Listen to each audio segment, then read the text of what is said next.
Yo guys, what's going on, and welcome back to a brand new Star Wars Battlefront video. Now in today's video, what I'm going to be talking about is the best possible class setup for Walker Assault and Supremacy, the two largest game modes in Star Wars Battlefront. So let's get straight on into it. Now I know you guys will be thinking that this class setup is specifically set up for people who have achieved level 10 plus. So what I'm going to do to start off with is I'm going to give you what I think is the best class setup to start you off when you're playing these large game modes in Star Wars Battlefront.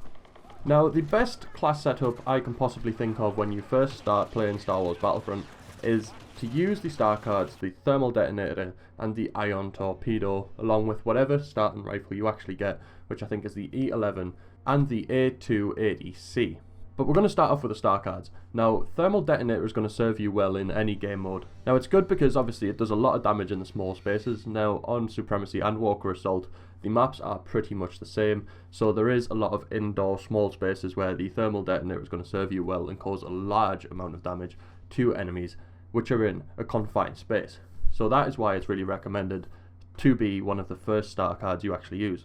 The second star card I'd really recommend using once you actually start the game off, and obviously you're a low level, is the ion torpedo. Now it's really good for these two game modes in particular because this actually ion torpedo is for doing damage to the vehicles in Star Wars Battlefront.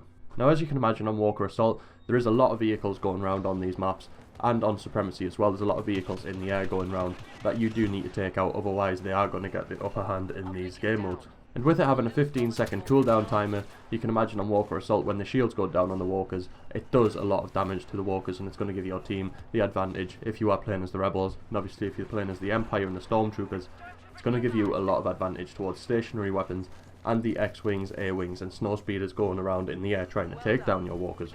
So that is why them two star cards are the ones I'd really recommend if you're just starting out on Star Wars Battlefront. Use them star cards and they're going to serve you well until you can unlock the star cards, which I'm going to talk about later on in this video. Now if you're just starting out and you don't really know which weapons to use, I've said stick to the basic default ones, which is the E11 blaster rifle, which is the standard Imperial blaster, and the A280C, which is the standard Rebel blaster. These weapons are really average, they perform really well all round. You don't really need to waste the credits that you earn early on to buy the weapons. Obviously these two weapons do a lot of damage at close range, and they also do a lot of damage if used well and proper in the long range game modes. Now I say well, used well and proper in the long range game modes because at long range with these two weapons what you're going to want to do is you're going to just want to tap the trigger to fire these weapons on console. You're not going to want to hold it down so it's fully automatic all the time, because the spread of the bullets, if you want to call them that, actually increases the more you hold down the trigger. Obviously it heats up, the bullets spread out more, you're going to do less damage. So literally just tap the trigger as if it's just a single shot rifle at distance, and then at close range I'd obviously recommend holding down the trigger or burst firing it a little bit quicker at close range to be able to kill off your enemies. So that's the class I'd really recommend for using if you've just started playing Star Wars Battlefront. The standard rifles, which is the E11 and the A280C, and the thermal detonator and the ion torpedo, they're going to serve you really well in the large game mode Supremacy and Walker Assault when you've just started out on the game. Now we're going to move on to the star cards, which I like using. Now I'm at quite a high level, I think I'm level 18, something like that. These are the star cards I really like using in the bigger game modes, which is Supremacy and Walker Assault. Star cards I like using are the pulse cannon, the ion shot and the jump pack. I like using the pulse cannon because obviously it's a long range weapon. You can hold down the trigger and power it up to make a more sort of powerful shot which causes a lot more damage and kills everyone in one hit, or you can actually just pull the trigger and it will fire a weak shot, which I think if you pull the trigger just once it still gets a one hit kill if you get them in the head, whereas it's a pretty much a one shot kill once it's fully charged no matter where you hit the enemy on their body. So for long range game modes where it's a slower pace, the pulse cannon is going to serve you well until you unlock the cycler rifle at level 28. But also what I like using as well is the homing shot, because the homing shot does exactly the same as the pulse cannon, but the homing shot, you just literally take it out, you look down the sights, it locks onto an enemy, and the homing shot will actually fire a ball of energy which follows the enemy you've locked onto until it actually hits them. But if they run behind cover, it's obviously going to hit the cover and it's not going to kill them, but it is a one hit kill no matter what if they're actually out in the open and you manage to hit them with the homing shot. So between the pulse cannon and the homing shot, it's completely up to you whichever one you want to use. I use the homing shot and the pulse cannon depending on how I'm actually playing in the game. So those two weapons are what I really recommend for once you start leveling up in Star Wars Battlefront, for the larger game modes obviously. The ion shot, I like to use that just because in the larger game modes, like I've said before, there is vehicles going round, and with the ion shot, make sure bullets you fire from your rifle ion charged bolts, which are very effective against shields, droids and vehicles. So if you see a walker which is right next to you, the shields go down and you activate your ion shot, you're going to cause a lot more damage to the walkers in Walker Assault with the ion shot, and you're going to cause a lot of damage to just general vehicles in Supremacy. So that is really recommended. So far we have the pulse cannon, the homing shot and the ion shot. So now I move on to the jump pack, and the jump pack is really necessary in the larger game modes because it gets you around really quickly, and it also gets you out of harm's way really quickly as well. So it's really beneficial for actually getting into the action really fast, and also getting out of the action really fast if you've become really weak on your health. Also with the jump pack, you can get on a lot higher up platforms, like on Tatooine you can get up on these rocks which you can't normally get to if you don't have the jump pack or you're not Boba Fett, and you can obviously have a better view of the battlefield out in front of you, and it gives you more of an advantage, especially if you're burst firing the weapons or single shot firing the weapons like I've recommended for you to do.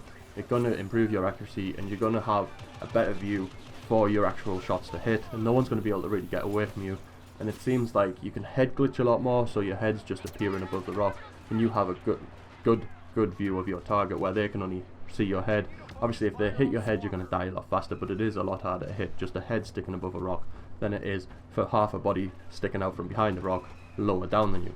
So let's just recap them star cards. Once you've leveled up a bit, I'd obviously recommend using the pulse cannon, the homing shot and the jump pack. Any combination of them works really well. I'd really recommend using the jump pack definitely, and either the pulse cannon or the homing shot. You can use both the homing shot and the pulse cannon if you really want to, but I do think the jump pack is definitely necessary for Star Wars Battlefront in the big game mode Supremacy and Walker Assault. And obviously the ion shot is definitely needed in the larger game modes where there's a lot of vehicles roaming around and a lot of shields being put up due to the power pickups around the map. So if you use any of those cards, you are going to perform a lot better as long as you play a little bit slower than you normally would on, say, Call of Duty or in the smaller Star Wars Battlefront game modes. So along with the star cards that I've just went over, the weapons I'd really recommend you using again are pretty much just the E11 and the A280C until you manage to unlock Boba Fett's rifle, the EE3, which is a 3-round burst fire at long ranges, and it only takes I think 2 or 3 bursts once you hit all of them bullets on to actually kill someone.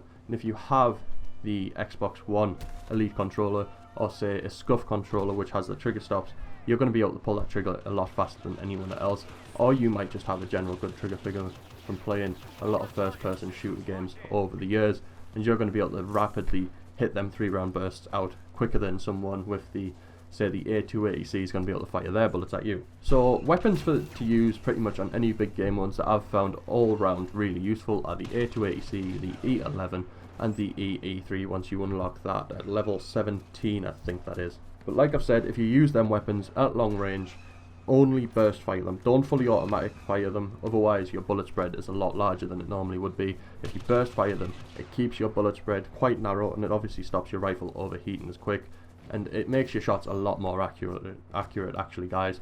So that is pretty much my class setup for the larger game modes on Star Wars Battlefront. It does work really well. I have tried and tested these out through hours and hours and hours. I think I've got about 7 hours game time, and half of that has been spent on Walker Assault and Supremacy, using these classes to try and perfect them to give me the best advantage possible, which now I'm obviously sharing that information with you guys. So depending on your level depends on which actual class setup you use. Like at the start of the video I started on the lower level class setup, and then I've just recapped over the higher level class setup until obviously you unlock the cycler rifle. Then you'll replace the homing shot and the pulse cannon with the cycler rifle, because the cycler rifle is actually a lot more reliable. I think it has a quicker cooldown rate, so you can use it again a lot faster, and it is just generally what I find a more reliable weapon than the other two. So I hope you've enjoyed this video guys and found it really useful. Comment down in the section below if you have any questions or what your class setup is, which is beating mine you think. Smash a like obviously if you've enjoyed the video, and subscribe to join the Axrora Alliance and be kept up to date with all things Star Wars Battlefront, and I will also be giving out a lot more guides, tips and tricks as the game goes on. Other than that guys, may the Force be with you.